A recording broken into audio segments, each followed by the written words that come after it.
नमस्कार, मेरा नाम है प्रशांत कौशिक। आप देख रहे हैं द ग्राउंड।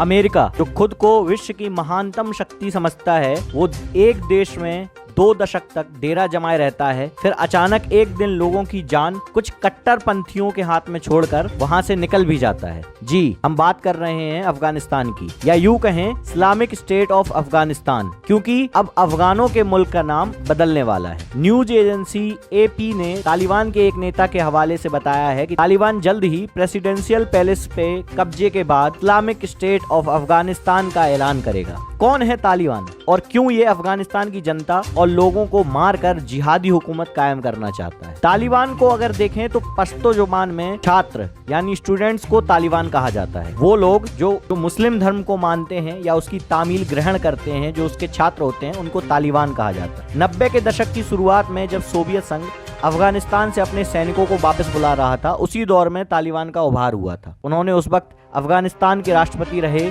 बुरहानुद्दीन रब्बानी को सत्ता से हटाया था। रब्बानी सोवियत सैनिकों के अतिक्रमण का विरोध करने वाले अफगान मुजाहिदीन के संस्थापक सदस्यों में थे। तालिबान लगभग 2001 तक अफगानिस्तान की सत्ता में रहा। इस दौरान पुरुषों के लिए दाढ़ी, महिलाओं के पूरे शरीर को ढकने वाली बुर्के का इस्तेमाल जरूरी कर दिया गया था।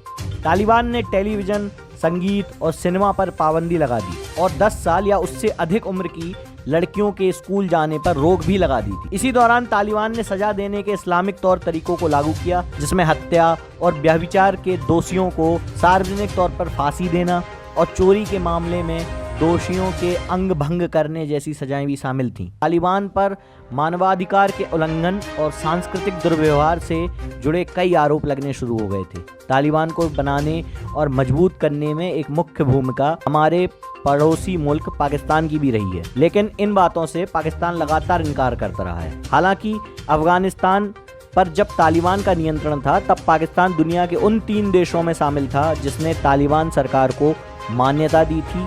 पाकिस्तान के अलावा संयुक्त अरब अमीरात और सऊदी अरब ने तालिबान की सरकार को स्वीकार किया था।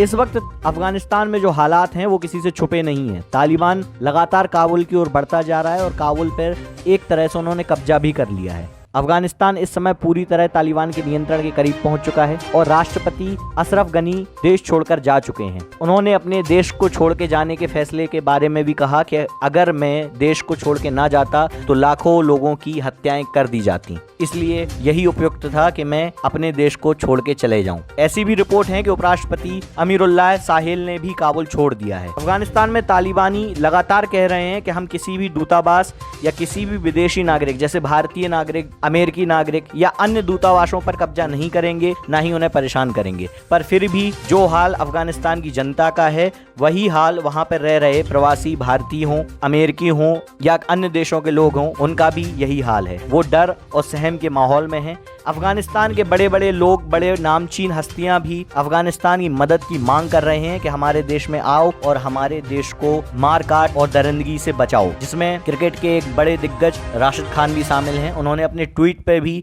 इस बात की चर्चा की थी। अमेरिका तो अफगानिस्तान से भाग निकला। अब देखना यह होगा कि भारत, जो अफगानिस्तान को अपना मित्र राष्ट्र बताता है, अफगानिस्तान की मदद के लिए आगे बढ़ता है या अफगानिस्तान में जनता ऐसी ही कटती और पिटती रहेगी। ऐसी ही नई और इंटरेस्टिंग खबरों को देखने के लिए देखते रहें द ग्राउंड। वीडियो अच्छा लगे लाइक करें, शेयर करें, सब्सक्राइब करें अपने फ्रेंड्स और फैमिली के साथ। धन्यवाद।